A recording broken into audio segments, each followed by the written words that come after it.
You find yourself in a moment that feels charged, not with panic, but with weight.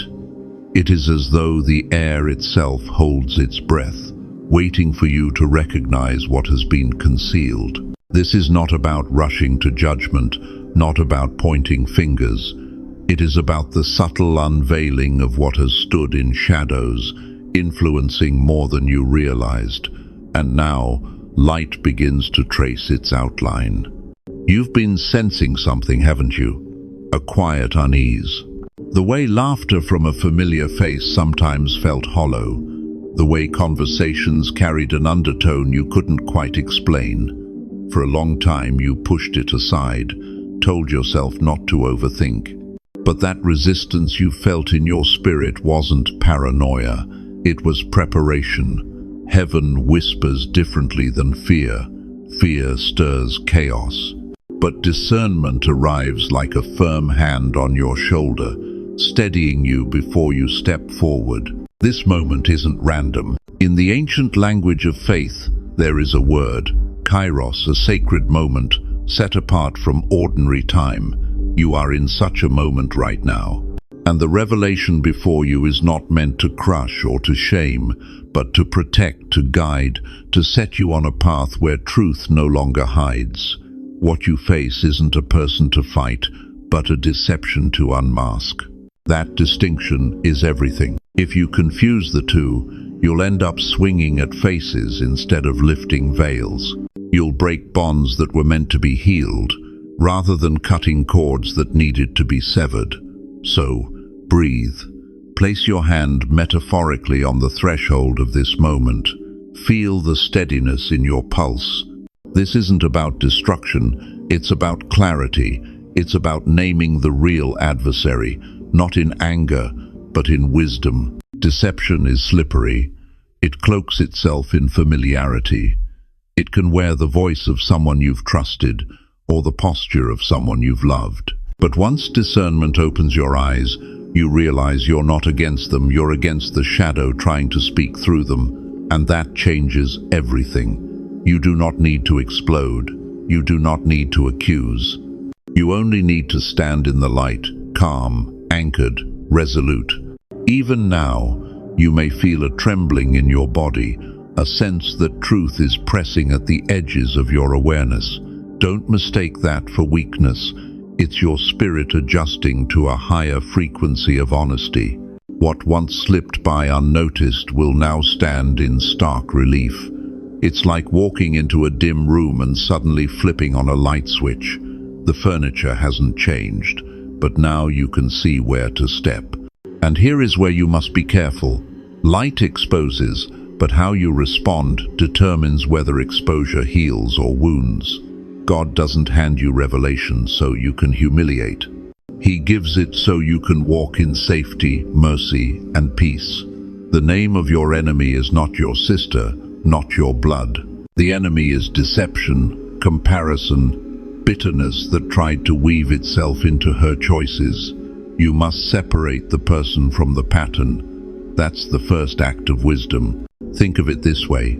If a snake slithered into your home, would you burn down the whole house just to remove it? Of course not.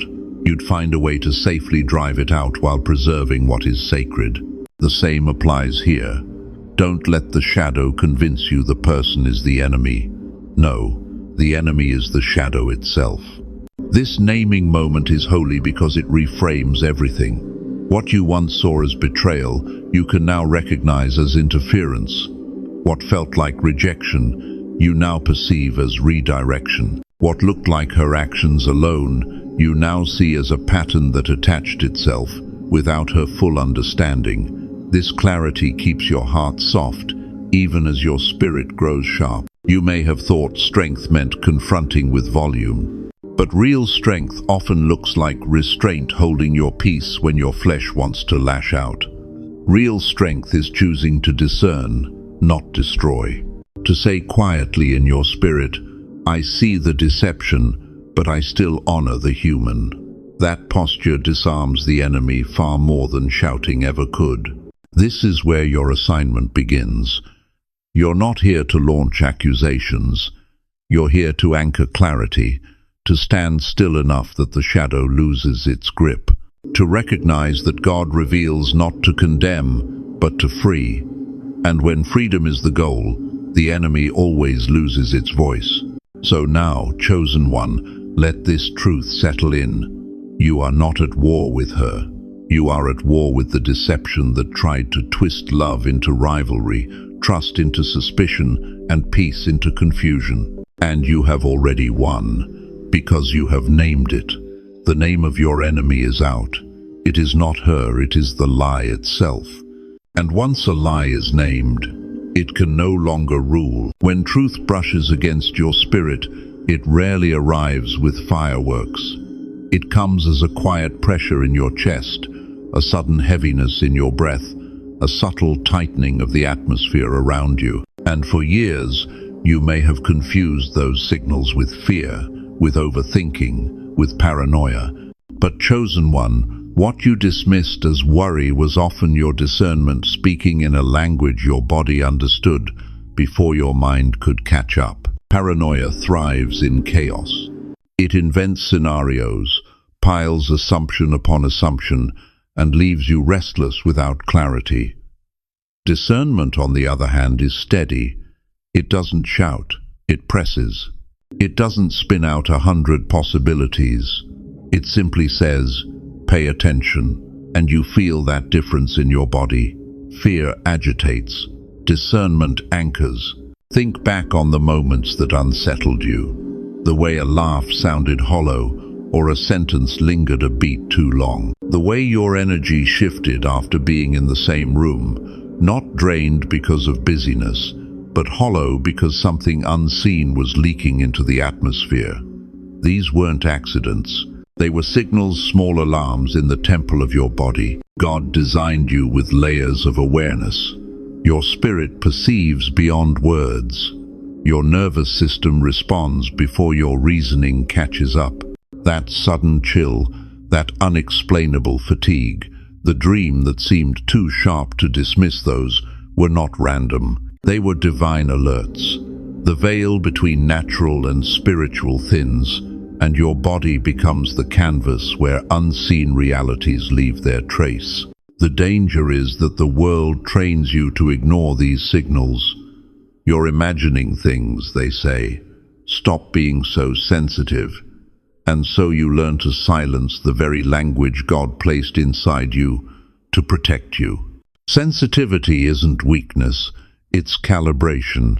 A finely tuned instrument feels the slightest vibration. That's you. You've been attuned by heaven, not to be overwhelmed, but to notice what others miss. Here's how you tell the difference between paranoia and discernment. Paranoia isolates you, convinces you that everyone is against you, and demands constant suspicion. Discernment doesn't isolate, it illuminates. It doesn't accuse everyone, it points gently, firmly to what requires attention. And it doesn't stir endless fear. It settles you, even in discomfort, with the quiet knowing that you're not crazy. You're perceiving. Pay attention to your body's rhythms. When you feel unrest, ask yourself, is this fear spiraling, or is this truth pressing? If it's paranoia, you'll feel your thoughts racing, your breath shallow, your mind inventing outcomes that collapse under their own weight.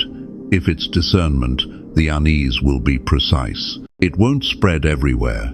It will land on a moment, a phrase, a look. It will highlight one thread, waiting for you to trace it. This is the holy art of listening to your body as a vessel of spirit.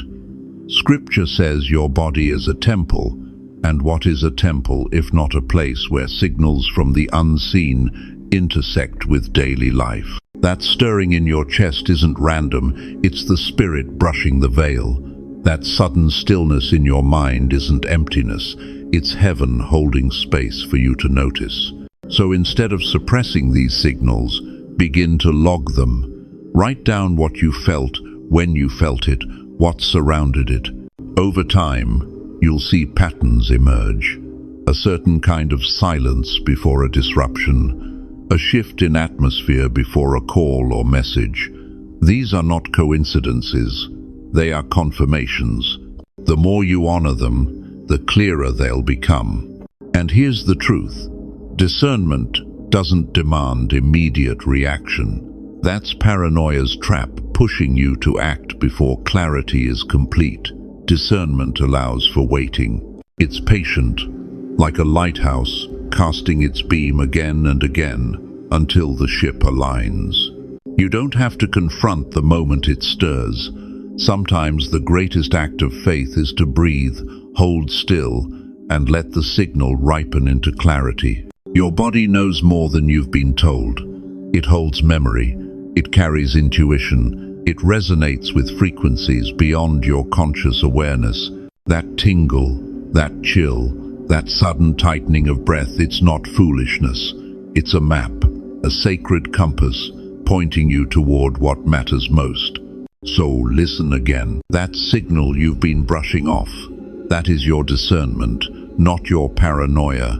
And once you learn to trust it, you'll never again confuse agitation with truth. You'll walk in a confidence so calm it unnerves the enemy, because the one who listens without fear cannot be deceived. The unraveling of truth rarely begins with something dramatic. It often starts with something so small you could have ignored it. A passing word, a delayed response, a shift in tone that lingered a second too long. These little moments are the loose threads.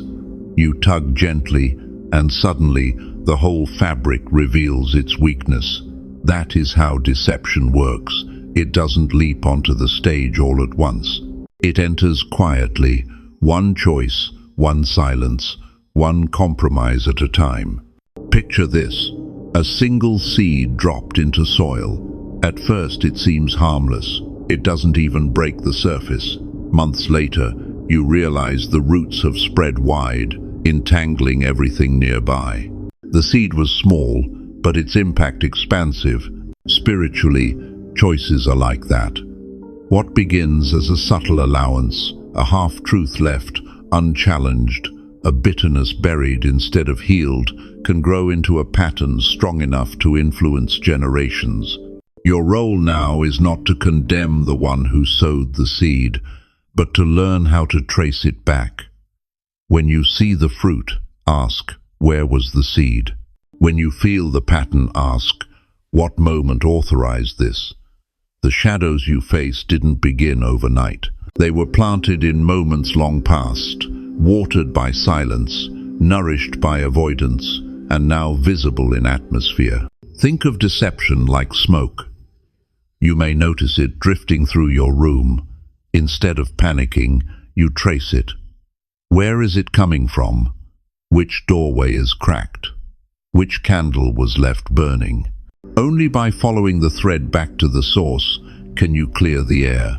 Otherwise, you'll spend your life waving at smoke instead of extinguishing the fire. And this is where mercy enters. When you trace the thread, you realize the one who pulled it may not have known what they were authorizing. People step into agreements they don't understand. They speak words without realizing the power behind them. They let wounds fester, unaware that bitterness attracts shadows like stagnant water draws flies.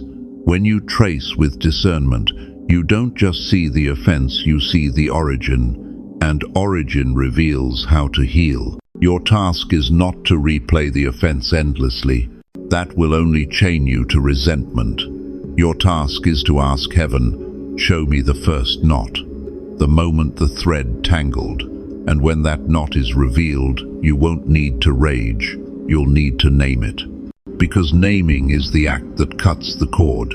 A pattern unacknowledged repeats, a pattern exposed begins to dissolve. This is why discernment matters so deeply. Without it, you might spend years fighting surface symptoms, arguments, silence, financial strain, jealousy, without ever realizing they all trace back to a single unseen decision. But once the thread is revealed, you can address the root. You can declare, this door is now closed, this seed will not grow further, this agreement is revoked. Understand, the thread you trace is not only hers, it also runs through you. Families are woven like tapestries. One loose knot affects the whole design. When you pull at this deception and expose it, you are not only liberating yourself, you are correcting the pattern in the cloth of your bloodline. That is why this moment feels heavy. It carries generational weight, but it also carries generational hope. The way forward requires precision. Don't tug recklessly, follow the signs, ask for confirmation. Notice how small clues line up: dreams echoing warnings, documents surfacing unexpectedly, conversations revealing what silence once hid. Each piece is a marker on the thread, guiding you to the first knot. And when you arrive, you'll realize that cutting it requires no violence. It requires clarity, a decision spoken in peace. This ends here. So, chosen one, look again at the unease you've carried. It may not be random. It may be a signal pointing back to a small door that was left open long ago. Don't fear tracing it. Every step back is a step closer to freedom, and once the thread is fully revealed, you'll see what heaven has been whispering all along. What began as a seed in shadow will end as a harvest in light. Discernment is powerful, but it cannot remain only a feeling. Feelings must be tested, sifted, and confirmed. Otherwise, paranoia can masquerade as truth, and truth can be dismissed as paranoia. That is why, chosen one, you must step into the sacred discipline of verification. Heaven doesn't ask you to live in suspicion. Heaven asks you to practice clarity. Think of it as a protocol, a spiritual due diligence. You've already felt the signals in your body, the tightening in your chest, the shift in atmosphere, the dreams too sharp to ignore. But now comes the moment where you move from sensing to verifying. This is where peace steadies your hands and wisdom steadies your decisions. The first step is neutral logging. When you sense something, don't explode, don't accuse, don't even interpret right away. Write it down. Record the time, the situation, the detail. Maybe it was a late-night call, maybe a change in tone, maybe a sudden weight in the room. On its own, each moment may feel small, but when you log them, you begin to see patterns, and patterns tell truth more clearly than isolated guesses. The second step is the two-sign rule. Never act on one signal alone. Wait for confirmation in pairs. Let one experience be echoed by another, independent of your control. Perhaps you sense unease, and then a stray message surfaces. Perhaps you feel a chill, and then within days a hidden document appears. Alone, either could be dismissed. Together they form alignment. The third step is the reflection window.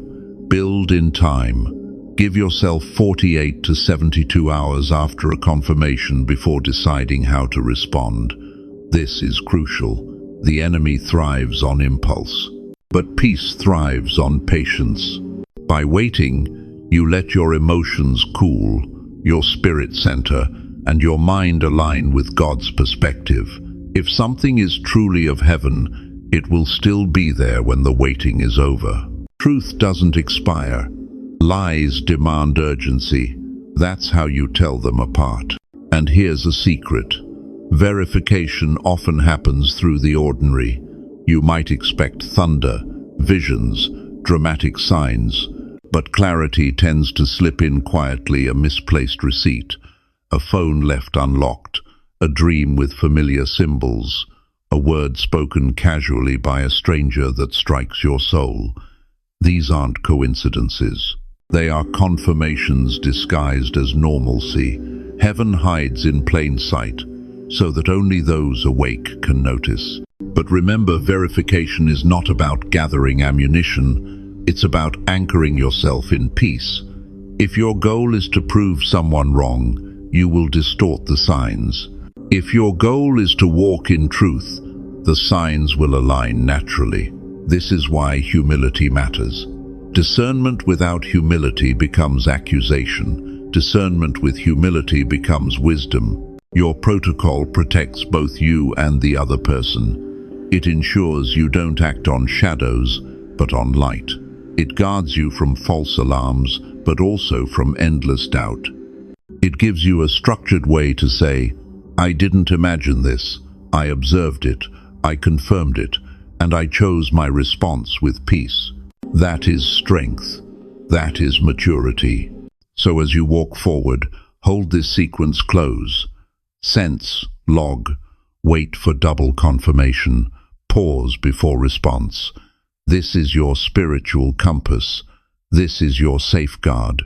By following it, you will never again confuse agitation for discernment or act on half-truths. You will learn to move with the rhythm of heaven, steady, precise, undeniable. And when the time for confrontation comes, you will enter it not with shaky emotion but with calm authority. You won't need to prove anything. The pattern itself will testify. The atmosphere will confirm it, and the truth, once revealed, will carry its own weight. Chosen one, this is your confirmation protocol. Not paranoia, not accusation, clarity anchored in peace. And with this, you step from sensing into certainty, from unease into strategy, from whispers into truth. You may think action always looks like movement, but sometimes the greatest strategy is stillness, not the passive stillness of resignation, but the intentional stillness of wisdom. This is the stillness of someone who knows the battle isn't theirs to fight with fists or fury, but with restraint, prayer, and peace. When the atmosphere grows heavy, when the signs begin aligning, your instinct may be to confront, to demand answers, to rush into explanation. But chosen one, heaven does not call you to chaos. Heaven calls you to be the one who steadies the room. And you cannot steady the room if you let the storm inside you rule. That's why your stillness matters. It is not weakness. It is power cloaked in quiet. Boundaries are born from this stillness. They are not walls meant to punish. They are gates meant to protect. A wall isolates, but a gate filters. It allows what is safe. It denies what is harmful. And it keeps love intact even when distance is required. Boundaries created in anger can fracture relationships. Boundaries created in stillness preserve them. Here's what that looks like. Instead of endless arguments, you quietly limit access to your most vulnerable spaces. You don't cut off completely. You simply decide which parts of you are open and which remain guarded. You allow conversation, but you don't allow manipulation. You share moments, but you don't share every secret. You show care, but you don't carry burdens that were never yours to bear. This is mercy at work. To say, I will not hate you, but I also will not hand you the keys to my peace. That balance disarms deception more effectively than rage ever could. Because when you are still, the shadow cannot feed on your reaction. When you are calm, manipulation loses its power. The enemy thrives on chaos, and when you deny it chaos, it starves. Think of Joseph, who discovered Mary's unexpected pregnancy. His impulse could have been to shame, to accuse, to end everything in anger. But instead, Scripture says he considered his response quietly, even before heaven clarified the truth. That quietness saved more than his own soul. It preserved the course of salvation itself. Sometimes restraint protects more than confrontation ever will. Your stillness also teaches others. It sets an atmosphere where truth rises naturally. When you hold your peace, the silence itself becomes a mirror. People reveal themselves when they can no longer provoke you. Their words stumble, their stories shift, their defenses crack, not because you expose them, but because they expose themselves in the presence of your calm. And stillness doesn't mean avoidance, it means timing. You still speak, but not in the heat of confusion. You still act, but not in the fog of anger. You still confront, but with a heart anchored in clarity, not chaos. Stillness gives you the room to hear heaven's whisper. Wait, hold, speak only when I give you the words. Boundaries built in stillness also prepare you for the long road, because once deception is unveiled, the relationship doesn't vanish overnight. There are conversations to have, wounds to address, trust to slowly rebuild. Without boundaries, you'd either cut off too quickly or cling too desperately. With boundaries, you create a path where love can survive without being swallowed by lies. So, chosen one, embrace this strategy. Do not mistake quietness for inaction. This stillness is how you win battles without shouting. It is how you remain strong without breaking love. It is how you let God fight for you while you stand firm. When the moment comes, your stillness will speak louder than words, and the enemy will know it cannot rule you anymore. Every action, every word, every hidden choice carries weight in the unseen. The spiritual realm is governed by agreements, doors opened or closed, permissions granted or revoked, and many times deception sneaks in not through force but through agreement. A whisper of jealousy accepted, a compromise entertained, a bitterness held instead of released. Each one functions like a signature on an invisible contract. The enemy doesn't need to storm your home if someone already left the door unlocked. This is what you're dealing with now, not just a sister's decisions, but the spiritual legalities behind them. She may not have fully known what she was authorizing. Few people do. A passing choice can carry a spiritual consequence, like signing a contract without reading the fine print. And now that contract drifts into your atmosphere, touching your peace, pressing on your spirit. That's why God reveals it so you can close it. Closing these agreements doesn't require theatrics. It requires authority. You don't need to shout into the night. You don't need elaborate rituals. You need clarity, faith, and the willingness to revoke what heaven never approved. A simple, steady declaration in prayer carries more weight than hours of anxious striving, because heaven honors alignment, not volume. Here's how you approach it. Begin by naming what is not yours to carry. I release every agreement made in shadows. I revoke every doorway opened without God's blessing. I cover my life and my household in the light of truth. Words like these, spoken calmly, with faith, close doors the enemy thought would remain ajar. Next, bless what was misused. It seems counterintuitive, but blessing seals what bitterness left open. If jealousy tried to creep in, you speak blessing over your sister's path. If comparison poisoned trust, you speak blessing over her future.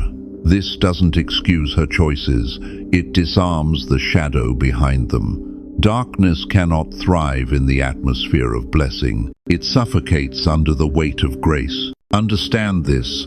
Authority in the spiritual realm is not about dominance, it's about alignment. When you align with heaven's truth, every false contract becomes null. Every unauthorized agreement is cancelled.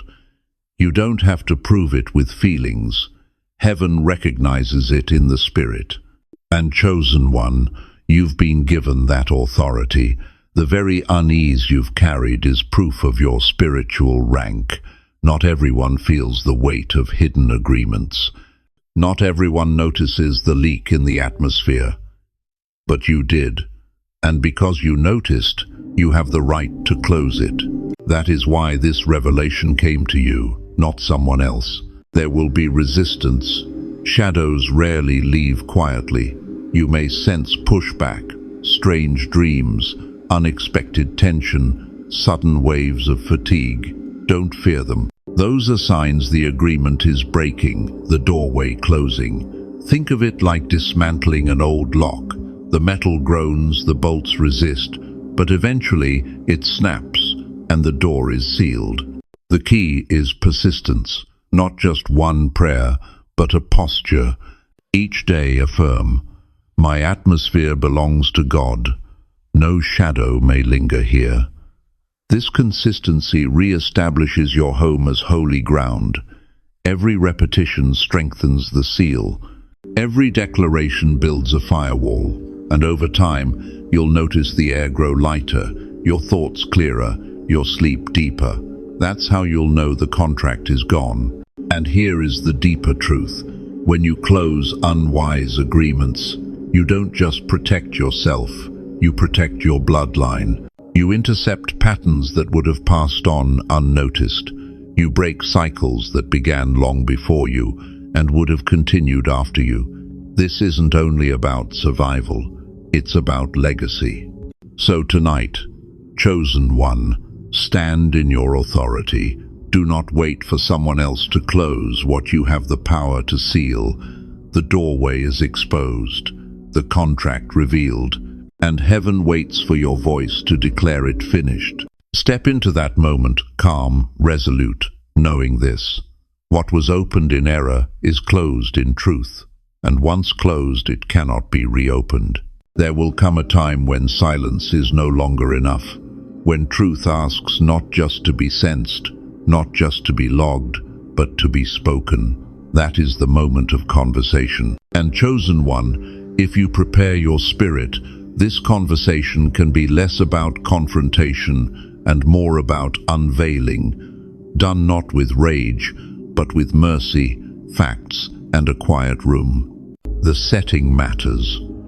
You don't stage this dialogue in chaos, not in the middle of a crowded space, not when emotions are already frayed.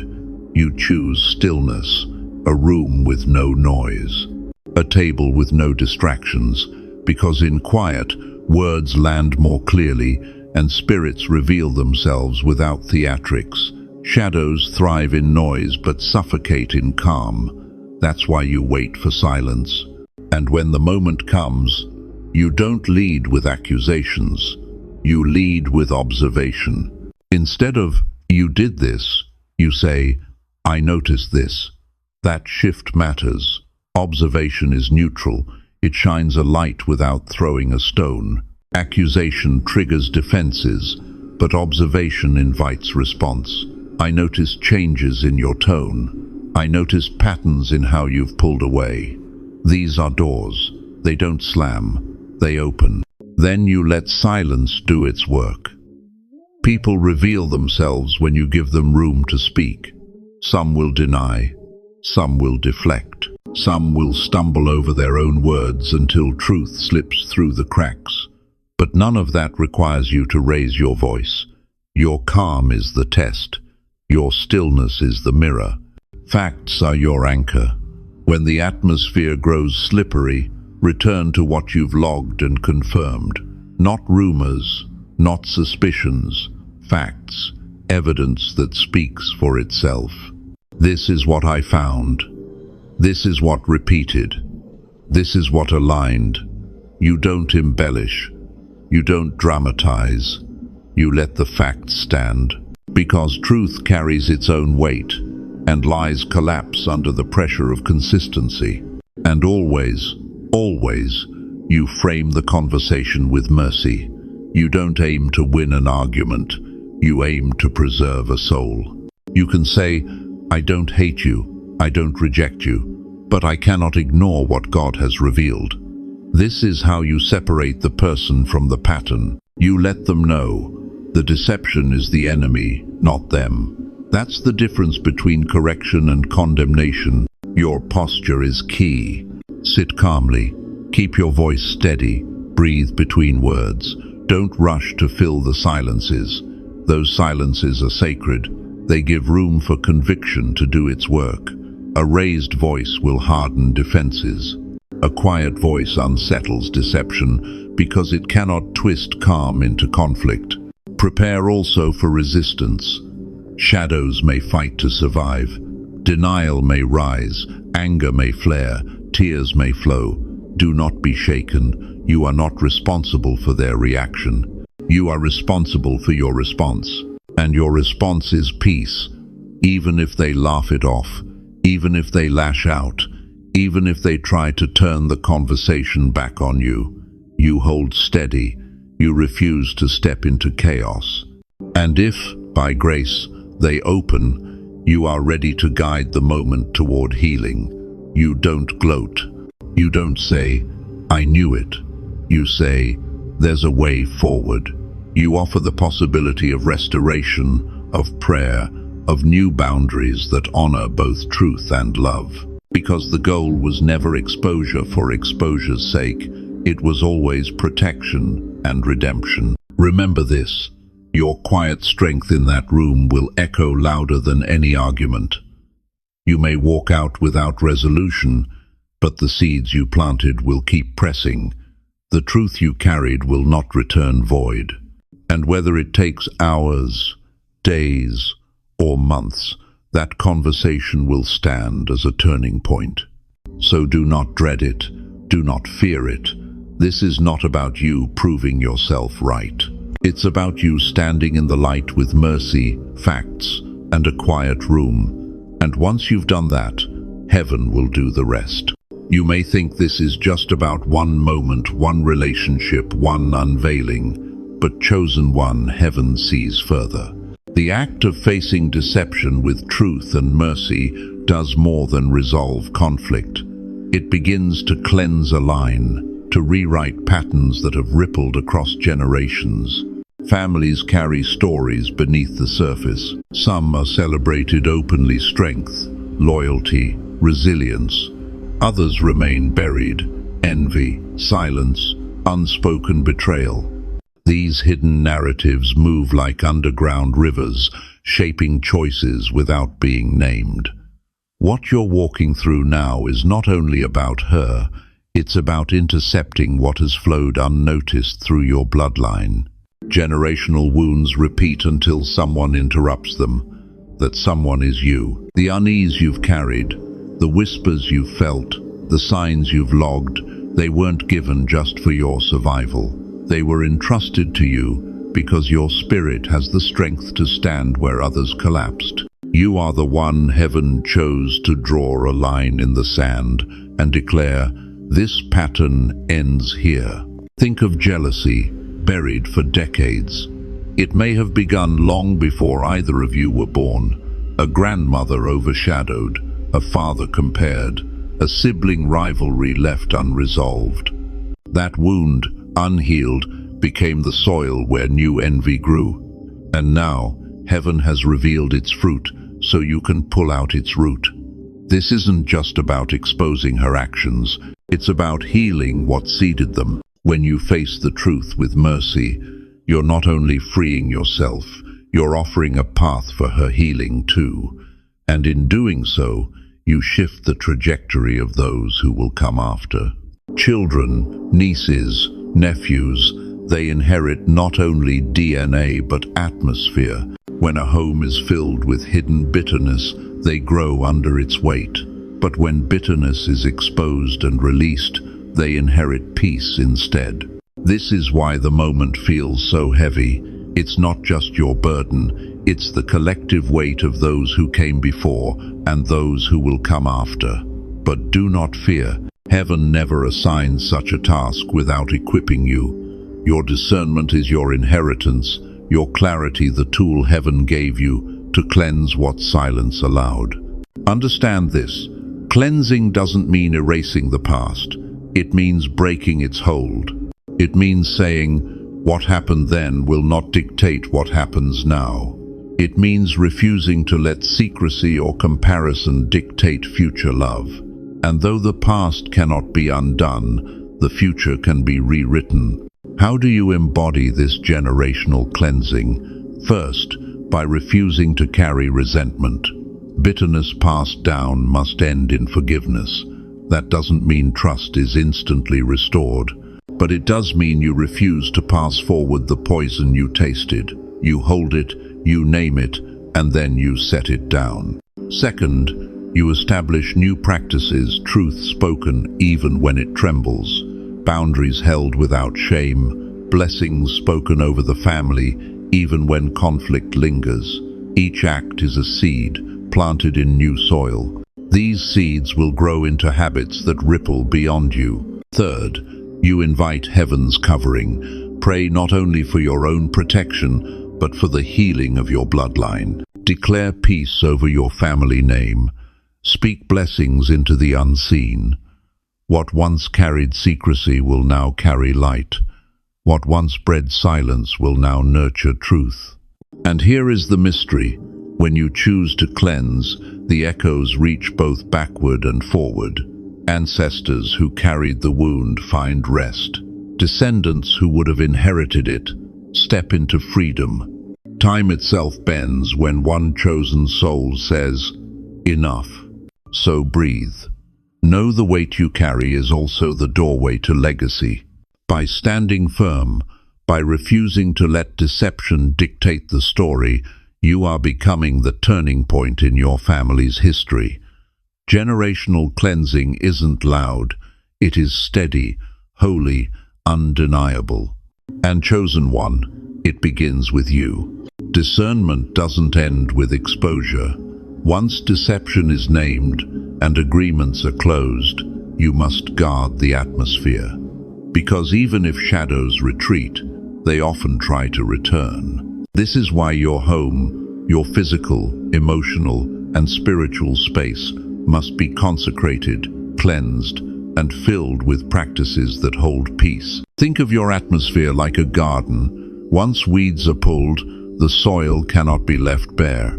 If you don't plant new seeds, the weeds will return. In the same way, your home must not only expel shadows, it must be filled with light, so there is no room for darkness to creep back in. Begin with your words. Spoken blessings carry weight in the unseen. Each morning speak peace into the rooms of your home. Say aloud, "This space belongs to God. No shadow may linger here." It may feel simple, even small, but words shape atmosphere. Shadows dissolve when declarations of truth take root. Next, set the tone through sound. Music that uplifts, scripture read aloud, even silence honored intentionally. These are instruments that tune your home to heaven's frequency. Chaos thrives on noise, but peace thrives on rhythm. Create a rhythm in your home where stillness, prayer, and truth are woven into daily life. Light matters too. Open curtains in the morning. Let sunlight flood the rooms. Darkness loves secrecy, but light, both physical and spiritual, drives it away. Even the smallest acts, like lighting a candle while praying, symbolize a flame that no shadow can extinguish. Keep oil, literal or symbolic, near your doorway. Touch each entrance with prayer. Ask heaven to anoint every threshold, to guard every exit and entrance. This is not superstition, it is intention. You are declaring that nothing enters without passing through light. And don't forget your mind. Journaling the signals, dreams, and confirmations you experience keeps your discernment sharp. Over time, you'll see how God threads together the smallest signs into a larger narrative. This record not only strengthens your faith, but also testifies to others that heaven's hand was present all along. Consecrating your atmosphere also means removing what doesn't belong. Objects tied to bitterness, music that disturbs your spirit, messages that carry confusion, clear them out. What you allow in your space shapes what lingers in your spirit. A clean room isn't just about dust, it's about alignment. Finally, practice the examine each night, a brief reflection before rest. Ask yourself, where did I sense peace today? Where did I sense unrest? This simple practice keeps your awareness sharp and your spirit tuned. Over time, it builds a rhythm of noticing, discerning, and sealing peace before sleep. And here's the truth. These aren't rituals for control. They are rhythms of relationship. They remind you daily that you don't fight shadows with fists, but with consistency. Peace isn't a one-time event. It's a cultivated atmosphere. When you consecrate your space, you're not just protecting yourself. You're building a sanctuary where truth can rest and love can grow again. So, chosen one, let your home be a place where shadows cannot settle. Let it be a sanctuary where your spirit rests without heaviness, where your family breathes without fear, where heaven's presence lingers in every corner. This is how you hold peace, not for a moment, but for a lifetime. For so long, it felt like your life was caught in pause. Opportunities slipped away, promises hovered just out of reach, prayers seemed to echo back without answer. You carried the weight of delay, and though you pressed forward, something unseen kept slowing the rhythm of your steps. But now, chosen one, the veil has lifted. The interference has been named. The deception has been disarmed. And with that, the blessing that was postponed is being released. Understand this. Delay is not denial. Heaven did not withhold your promise to punish you. It was waiting for deception to be cleared, because blessings built on lies collapse. God, in His mercy, postponed what was meant for you until your atmosphere could carry it without corruption. What felt like loss was protection. What felt like silence was preparation. Now the air feels different, doesn't it? A lightness in your chest, a clarity in your thoughts, a calm even in the midst of uncertainty. That is the first sign that alignment has returned. Alignment is when your spirit, your choices, and heaven's timing lock into rhythm. It feels like doors open without strain, like conversations flow without confusion, like provision arrives without forcing. Alignment doesn't demand, it unfolds. Think of a stream once blocked by debris. For months, water piled up, pressing against the dam, going nowhere. But once the obstruction is removed, the current rushes forward, stronger than before. That is your life now. What was piling in silence will now surge in flow. Blessings that seemed delayed for years may arrive in days. Relationships that felt strained may suddenly breathe again. Opportunities you thought missed may circle back with fresh clarity. But here is the warning. Do not mistake speed for carelessness. Alignment accelerates, yes, but it also requires attention. When blessings come quickly, your discernment must stay sharp. Shadows may try to reattach. Old patterns may attempt to re-enter. That's why everything you've learned matters now. Stillness as strategy, verification as protocol, boundaries that preserve love. These aren't just lessons, they are the guardrails that will protect your acceleration. And as you step into this alignment, remember gratitude. Give thanks not only for what is coming, but for what was delayed, because in hindsight, you'll see how the pause saved you. The job that didn't open would have drained your spirit. The relationship that didn't work would have broken your peace. The season that felt barren was actually the soil being cleared of weeds. Gratitude seals the blessing, ensuring you don't misinterpret mercy as abandonment. Chosen one, you stand now at the threshold of divine timing. What once felt like silence is about to sound like a song. What once felt blocked is about to flow. And this is not random. It is the fruit of your obedience, your patience, your willingness to face truth even when it hurt. You didn't run, you didn't hide, you stood, and heaven honors that stand. So breathe deep, lift your eyes, step forward not in fear, but in quiet confidence. The alignment is here, the blessing is unblocked, and this time nothing hidden will sabotage it. You are free to receive fully, to walk boldly, to live as one whose timing has finally caught up with destiny. Chosen one, take a breath. You've walked through unveiling, through discernment, through the closing of hidden doors. And now, as this word draws to a close, let it settle not as tension, but as peace. You've faced truths that could have crushed you, yet here you are standing, breathing, more awake than you were when this began. That alone is proof of grace. This isn't the end of a story, it's the clearing of a path. The delays that once weighed you down are lifting. The atmosphere around you has shifted, and though your eyes may not see every change immediately, your spirit already feels it. That lightness, that clarity that is heaven's confirmation. Carry this truth with humility. You were chosen to bear it, not to boast in it. The revelation was never about proving who was right.